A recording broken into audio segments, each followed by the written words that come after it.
آپ کا بیس بن رہا ہوتا ہے اور جو ایگزسٹنگ سسٹم ہے وہ آپ کے خلاف کوئی کارروائی نہیں کر پاتا کیونکہ آپ نے جواز نہیں دیا ہوتا.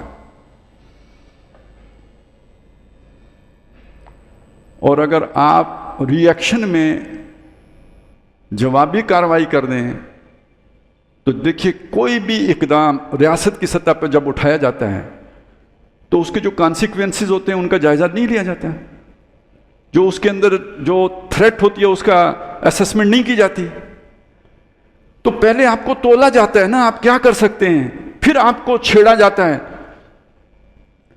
تو کیا اس کی پلاننگ نہیں کر لی جاتی کہ جب آپ ریٹیلیٹ کریں گے تو پھر آپ کو کیسے نمٹنا ہے؟ تو ری ایکشن کا مطلب ہوتا ہے دشمن کے ہاتھ میں کھیلنا. آپ صلی اللہ علیہ وسلم نے یہ سکھایا، رد عمل نہیں، اپنا بیس بڑا کرنا ہے. وہ کب ہوگا؟ ایک آدمی کو بھی بدلنے کا اختیار کسی دوسرے آدمی کے پاس نہیں ہے، وہ اللہ ہی کے پاس ہے.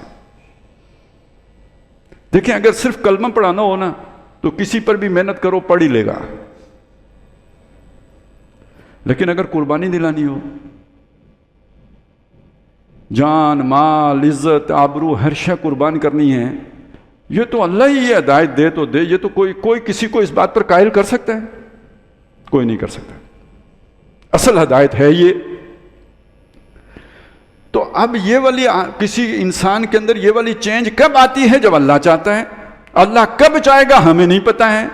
نوح علیہ السلام کے دور میں 900 سال نہیں آئی تبدیلی، لیکن نوح علیہ السلام لگے رہے.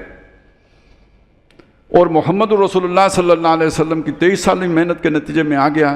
اب یہ آپ کے سامنے دو بہت ایکسٹریم کی مثالیں آ گئی نا، ایک طرف صرف 23 سالوں میں اور دوسری طرف 900 سال میں. 900 سال میں بھی نہیں ہوا، یہاں پہ ہو بھی گیا. اب یہاں پہ نوٹ کریں کہ یہ کتنا مشکل کام ہے.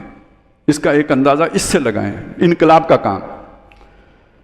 کہ تاریخ انسانی میں 2 انقلاب معروف ہیں، ایک انقلاب فرانس اور ایک انقلاب روس، اور دونوں جزوی انقلاب ہیں. جزوی کس معنی میں؟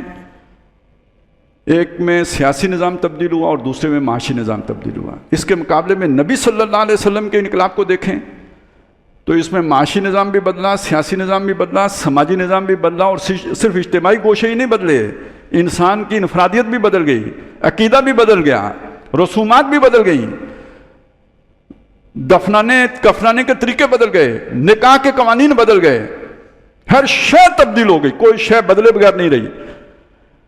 اور یہ کلی انقلاب 23 سالوں میں، یہ جزوی انقلاب جس میں صرف کسی کا عقیدہ نہیں بدلا، کوئی طور طریقے وضع نہیں بدلی، معاشی نظام بدلا یا سیاسی نظام بدلا، اس کے لیے نسلیں لگی ہیں. فکر دیا والٹیر اور روسو نے، ان کی زندگی میں انقلاب نہیں آیا، بعد میں کچھ لوگوں کے ہاتھوں وہ انقلاب آیا. ادھر فکر دیا مارکس نے، انقلاب لایا لینن.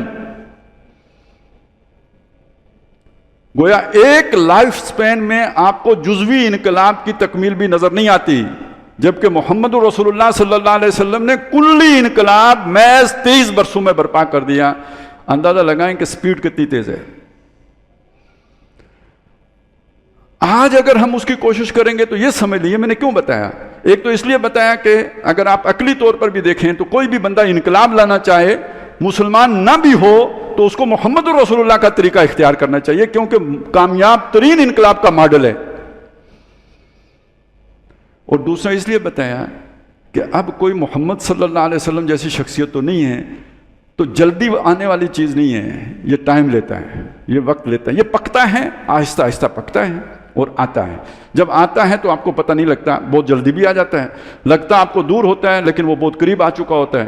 لیکن یہ کہ ٹائم لیتا ہے اور آپ کو صبر کے ساتھ جدوجہد جاری رکھنی ہوتی ہے، وگرنہ یہ کہ آپ کسی بھی وقت فرسٹریٹ ہو کے وہی ری ایکشنری ہو کے ہاتھوں میں کھیل جاتے ہیں اور ضائع ہو جاتے ہیں.